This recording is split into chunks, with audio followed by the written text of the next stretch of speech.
વિદ્યાર્થી મિત્રો, મારી યુટ્યુબ ચેનલમાં તમારું હાર્દિક સ્વાગત છે. આજે આપણે એસવાય બીકોમમાં સેમ 4 ક્લાઉડ એકાઉન્ટિંગ 2 ની અંદર સપ્લાય ચેઇન સંચાલન અને લોજિસ્ટિક યુનિટ 4 ની અંદર આગળ વધીએ તો ક્લાઉડ એકાઉન્ટિંગ અને લોજિસ્ટિક ઓપ્ટિમાઇઝેશન શું છે એના વિશે આપણે જોઈએ. 3-4 મુદ્દા છે, એના વિશે ચર્ચા કરીએ.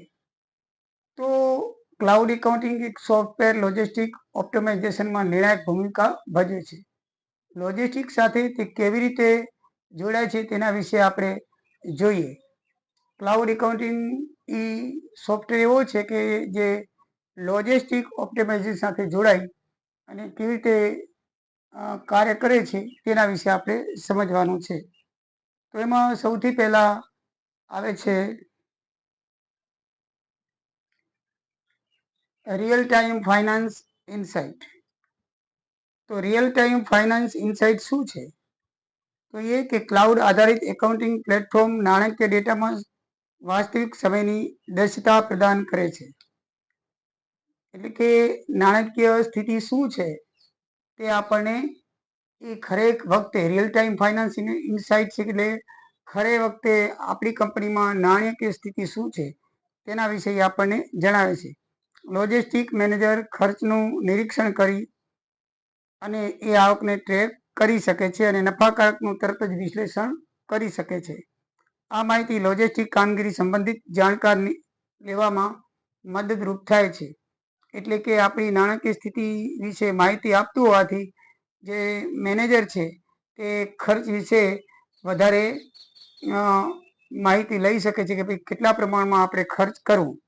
એટલે રિયલ ટાઈમ ખરેખર સમયે તે આપણને જાણ કરે છે. બીજું છે સ્વચાલિત ઇન્વોઇસિંગ અને બિલિંગ. તો મિત્રો, ક્લાઉડ એકાઉન્ટિંગ સોફ્ટવેરની અંદર આ બધામાં આ સગવડ હોય જ છે. તેમાં લોજિસ્ટિક કંપનીઓ માટે તેઓ ઝડપથી બિલિંગ, શિપમેન્ટ માટે સચોટ ઇન્વોઇસિંગ અને જોઈતા પ્રમાણમાં જરૂરી માહિતી પૂરી પાડે છે અને સચોટ ઇન્વોઇસિંગ અને સુધારેલ રોકડ પ્રવાહનું એ સંચાલન કરે છે. ત્રીજું છે બેંક સમાધાન. ક્લાઉડ એકાઉન્ટિંગ ટૂલ્સ આવે છે, એ બેંક સમાધાનને સુનિશ્ચિત કરે છે. લોજિસ્ટિક વ્યવસાયો સરળતાથી વ્યવસાયો સાથે મેચ કરી અને વિષમતાઓને દૂર કરે છે અને નાણાકીય રેકોર્ડને જાળવી રાખે છે. ચોથું છે ખર્ચ નિયંત્રણ અને બજેટિંગ. ક્લાઉડ એકાઉન્ટિંગ વધુ સારા ખર્ચ નિયંત્રણ માટે પરવાનગી આપે છે. લોજિસ્ટિક મેનેજર બજેટ સેટ કરી શકે છે, ખર્ચને ટ્રેક કરી શકે છે અને ખર્ચનું વિશ્લેષણ કરી શકે છે. આ માહિતી લોજિસ્ટિક ખર્ચને ઓપ્ટિમાઇઝ કરવામાં મદદ કરે છે. એટલે ખર્ચને સારી રીતે કેવી રીતે ખર્ચ કરવો, ઓછા સમયમાં ઓછું ખર્ચ કરીને વધારે ફાયદો થાય એ રીતે ઓપ્ટિમાઇઝેશન કરી અને એ આપણને માહિતી આપે છે. અન્ય સિસ્ટમ સાથે એકીકરણ. ઘણા ક્લાઉડ એકાઉન્ટિંગ પ્લેટફોર્મ અન્ય લોજિસ્ટિક સિસ્ટમ જેમ કે ટ્રાન્સપોર્ટેશન સંચાલનના સોફ્ટવેર હોય, વેરહાઉસિંગ સંચાલનનો સોફ્ટવેર હોય, તો એની સાથે એકીકૃત થઈ અને આપણને સુંદર માહિતી આપે છે. તેના એકીકરણ ડેટા સુસંગિત અને સુનિશ્ચિત કરે છે અને મેન્યુઅલ ડેટાને દૂર કરી નાખે છે. જે મેન્યુઅલ ડેટા હોય એને દૂર કરીને કોમ્પ્યુટર ડેટામાં ફેરવી નાખે છે. આવી રીતે મિત્રો ક્લાઉડ એકાઉન્ટિંગ અને લોજિસ્ટિકનું ઓપ્ટિમાઇઝેશન થાય છે. બીજો મુદ્દો છે સપ્લાય ચેઇન સંચાલન સાથે ક્લાઉડ એકીકરણના ફાયદા અથવા ક્લાઉડ એકાઉન્ટિંગની અસર જણાવો. તો એના ફાયદા અને અસર જોઈએ તો પેલો રિયલ ટાઈમ ડેટા છે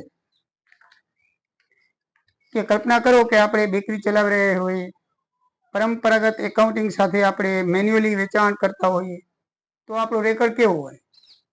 પરંતુ જો મોટા ઉદ્યોગ સંચાલનો પહેલા થતા હતા તો આપણે મેન્યુઅલી બધી માહિતી સાથે મેળવતા હતા. જ્યારે આજે ક્લાઉડ એકાઉન્ટિંગ સાથે જાણે જાદુઈ ખાતા હોય ત્યારથી તરત જ માહિતી નાખો તો તરત જ ઓટોમેટિકલી બધા પત્રકો બનીને તૈયાર થાય છે અને તરત જ અપડેટ થઈ જાય છે. બરાબર છે. દાખલા તરીકે 1 ડઝન કપ કેક ઓનલાઈન વેચો છો તો ક્લાઉડ એકાઉન્ટિંગ સિસ્ટમ વેચાણને તરત જ રેકોર્ડ કરે છે, ઘટકોની કિંમત બાદ કરે છે અને તમારો નફો બતાવે છે. આ બધું આપણને પેન ઉપાડ્યા વગર માલુમ પડે છે. એટલે રિયલ ટાઈમ ડેટા આપણને રજૂ કરે છે. પછી છે સહયોગ. આપણે સ્ટાર્ટઅપ ટીમનો ભાગ છીએ આપણા એકાઉન્ટ દૂરથી શું કામ કરે છે અને બધા શહેરોમાં કેવી રીતે ફેલાય છે તે એકી સાથે આપણે જાણી શકીએ છીએ અને નાણાંનું સંચાલન કેવી રીતે કરશું એ પણ આનાથી જાણી શકાય છે. ક્લાઉડ એકાઉન્ટિંગ એ અત્યાર સુધીનો શ્રેષ્ઠ બચાવ છે. દરેક વ્યક્તિ તેમના લેપટોપ ઉપર કે ફોનથી એને લોગિન કરી શકે છે અને નાણાકીય ડેટા જોઈ શકે છે. પછી ભલે તે વેચાણના આંકડા હોય કે પગાર પત્રકો કે ટેક્સની માહિતી હોય, કર્મચારીઓ એની સાથે સંકળાયેલા હોય, સેલ ઓર્ડરો સંકળાયેલા હોય અથવા બેંકો સંકળાયેલી હોય તો એના વિશે એ ડેટા માહિતી એ ક્લાઉડ એકાઉન્ટિંગ દ્વારા પોતે મેળવી શકે છે. દાખલા તરીકે આપણા એકાઉન્ટ ખર્ચની એન્ટ્રીમાં ભૂલ હોય તો તે શોધી કાઢે છે, તેની ટિપ્પણી કરે છે અને આપણને સહયોગ આપે છે. ખર્ચ કાર્યક્ષમતા. પરંપરાગત એકાઉન્ટિંગ સોફ્ટવેરને લાયસન્સ, સર્વર અને આઈટી જાળવણી માટે મોટાભાગે ઘણા બધા ખર્ચની જરૂર પડે છે, પરંતુ ક્લાઉડ એકાઉન્ટિંગ એ સ્ટ્રીમિંગ સેવા માટે ચૂકવણી કરવા જેવું છે. આપણે જે ઉપયોગ કરીએ છીએ એવી રીતે શોર્ટ એક્સપેન્ડિચર, ટૂંકા ખર્ચની અંદર એ આપણને ચૂકવણી કરી આપે છે. દાખલા તરીકે એક નાની કન્સલ્ટિંગ ફર્મ ક્લાઉડ એકાઉન્ટ પર સ્વિચ કરે તો એ સર્વર ખર્ચ, આઈટી સપોર્ટ અને સોફ્ટવેર અપડેટ કરી અને એની બચત કરે છે. ઉપરાંત તેના ખર્ચ, વધારાના ખર્ચ વિના જરૂરિયાત મુજબ અથવા એના સ્કેલ કરી અને એને માહિતી પૂરી પાડે છે. ચિત્રથી પણ માહિતી એને પૂરી પાડે છે. તો મિત્રો, આ રીતે એની ખર્ચની અંદર કાર્યક્ષમતા ખર્ચ દૂર કરે છે. ક્લાઉડ એકાઉન્ટ કેવી રીતે ફાઇનાન્સ, પ્રાપ્તિ અને લોજિસ્ટિક ટીમો વચ્ચે સંચારને સુધારે છે? તો ફાઇનાન્સ ટીમને કેવી રીતે સુધારે છે તે જોઈએ. ફાઇનાન્સ ટીમ નાણાંની બાબતો, બજેટ, ખર્ચ અને નાણાકીય અહેવાલો સંભાળે છે. ક્લાઉડ એકાઉન્ટ સાથે તે એકીકૃત થઈ અને એનો સહયોગ કરે છે. ફાઇનાન્સ ટીમનું કાર્ય છે નાણાં સંભાળવાનું, નાણાંની દેખરેખ રાખવાનું. તો એની સાથે ક્લાઉડ એકાઉન્ટિંગ સંયોજાઈ અને કેવી રીતે કરે છે તો સહયોગ કરે છે જોઈએ. એ સરળ એક્સેસ કરે છે. દાખલા તરીકે ફાઇનાન્સ મેનેજર ઘરથી કામ કરે છે. તેઓ ક્લાઉડ એકાઉન્ટિંગ સિસ્ટમનો લોગિન કરીને તરત જ કંપનીનો નાણાકીય ડેટા જુએ છે. ઘરે બેઠા એ કામ કરી શકે, ગેસ્ટ હાઉસની બેઠા કામ કરી શકે. બહાર ગામ ગયા હો તો પોતાના રૂમની અંદર ગેસ્ટ હાઉસમાં રૂમ લીધેલો હોય મોટી હોટલમાં, તો એની અંદર કામ કરે છે. એને કંઈ ચોપડા જોવાની જરૂર પડતી નથી. રિયલ ટાઈમ અપડેટ, જ્યારે નવું ઇન્વોઇસિંગ ભરતી આવે ત્યારે ફાઇનાન્સ ટીમ તરફથી તરત પ્રક્રિયા કરી શકે છે. મેનેજર બહાર બેઠા બેઠા બધી માહિતી જોઈ શકે છે અને મૂંઝવણ દૂર કરી શકે છે. પ્રાપ્તિ ટીમમાં તો પ્રાપ્તિ ટીમ માટે માલ સામાન અને સેવાની ખરીદી વસ્તુનું સંચાલન કરી શકે છે અને ક્લાઉડ એકાઉન્ટિંગ તેમને લાભ આપે છે. શેનો લાભ આપે છે? ઇન્વેન્ટરી ટ્રેકિંગનો.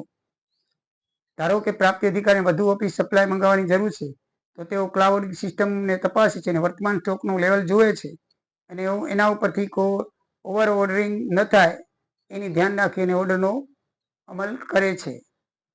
પછી વિક્રેતા સહયોગ, સપ્લાયર સાથે વાટાઘાટો કરવી કે કેવી રીતે કરીએ. પ્રાપ્તિ ટીમમાં ક્લાઉડ દ્વારા એની જોડે સહયોગ કરી એની જોડે શેર કરે છે અને તે ડિજિટલ હેન્ડશેક જેવું છે. રૂબરૂ હેન્ડશેક કરી એની સાથે શું કરે, વાત કરી અને માલની પોતાને મોકલવાની જે છે એની માહિતી લઈ શકે છે અને માલ મળ્યા પછી માલ કેવો છે એની વિગત પણ લઈ શકે છે. આમ પ્રાપ્તિ ટીમ એ કામ કરે છે. પછી છે લોજિસ્ટિક ટીમ. શિપિંગ, વેરહાઉસિંગ અને પરિવહન સાથે લોજિસ્ટિક સોદા કરે છે. ક્લાઉડ એકાઉન્ટ તેમને વધુ માહિતી પૂરી પાડે છે અને વાતચીત કરવામાં મદદ કરે છે. શિપમેન્ટ ખર્ચ, લોજિસ્ટિક મેનેજર વાસ્તવિક સમયમાં શિપિંગ ખર્ચને ટ્રેક કરે છે. જો ડિલિવરીમાં વિલંબ થાય તો તરત જ નાણાકીય અસર શું થશે એ જાણતા હોય છે, એટલે એ તાત્કાલિક ઓર્ડરને ઓબે કરવામાં મદદરૂપ કરે છે. સંકલિત ડેટા, જ્યારે શિપમેન્ટ આવે ત્યારે લોજિસ્ટિક ટીમ ક્લાઉડમાં તેને અપડેટ કરે છે અને ફાઇનાન્સ અને પ્રિક્યોરમેન્ટ ટીમો પણ આ જુએ છે. તે લોજિસ્ટિક માટે વેચેલા વ્હાઇટ બોર્ડ જેવું છે. તેનાથી તે માહિતી અપડેટ કરેલી હોવાથી એને ઉત્પાદનને કેવી રીતે મોકલવું, કેવી રીતે સહયોગ કરવો, કેવી રીતે એનું વેરહાઉસિંગની અંદર સંચાલન કરવું તે જાણી શકે છે. આમ એકંદર અસર એવી છે કે ફાઇનાન્સ ટીમ ચૂકવણી કરે છે, પ્રાપ્તિ ઓર્ડર સપ્લાય કરે છે, લોજિસ્ટિક ડિલિવરીની વ્યવસ્થા કરે છે. આમ 3 કામ છે. બરાબર છે. ફાઇનાન્સ ટીમ શું કરે છે? એ ચૂકવણી કરે છે. પ્રાપ્તિ ટીમ ઓર્ડર સપ્લાય કરે છે, લોજિસ્ટિક ડિલિવરીની વ્યવસ્થા કરે છે. આમ કંપનીની સરળ એક સાથે ચેન જોડાયેલી છે. એ ત્રણેય એક સાથે ટીમો જોડાયેલી હોય છે. બરાબર છે. આ પ્રાપ્તિ ટીમ છે એ ઓર્ડર સપ્લાય કરે, પછી લોજિસ્ટિક ટીમ છે એ ડિલિવરીની વ્યવસ્થા કરે, અને ફાઇનાન્સ ટીમ છે નાણાકીયની જરૂરિયાત કરે. આમ એકબીજા સાથે સંકળાયેલી છે અને સંચારને સુધારે છે. ચોથું છે વેરહાઉસિંગ સંચાલન શું છે અને એના સિદ્ધાંત જણાવો. તો મિત્રો, વેરહાઉસિંગ એ એવી જગ્યા છે કે જ્યાં ઉદ્યોગો પોતાની પ્રોડક્ટ એટલે ઉત્પાદન સંગ્રહ કરે છે, જેમાં માલ સામાનનું આયોજન, ટ્રેકિંગ અને ઓપ્ટિમાઇઝિંગનો સમાવેશ થાય છે. જેમાં સ્નીકર્સથી લઈને સ્માર્ટફોન જેવી વસ્તુઓ એવી રીતે ગોઠવવામાં આવે છે કે જરૂરિયાત પડતા તરત એ શોધી શકાય છે. વેરહાઉસિંગ એક જાતનું ગોદામ છે. એની અંદર સુવ્યવસ્થિત રીતે માંગ પ્રમાણે પુરવઠો ગોઠવવામાં આવે છે. જેમ તેમ આડેધડ નાખવામાં આવતો નથી, પણ જ્યારે જે વસ્તુ અલગ અલગ પ્રકારની વસ્તુનું વેચાણ થતું હોય, દાખલા તરીકે ઇલેક્ટ્રિક વસ્તુ હોય, અલગ અલગ પ્રકારની આપણે વેચાણ કરતા હોય, તો એ દરેક પ્રકારની વસ્તુને એવી રીતે સાચવવામાં આવે છે કે જ્યારે માંગ આવે ત્યારે ઓર્ડર મુજબ તે તરત જ આપણે મળી શકે છે અને આપણે તેનું તાત્કાલિક ડિલિવરી કરી શકીએ છીએ. તો એના સિદ્ધાંતો એ પ્રમાણે છે.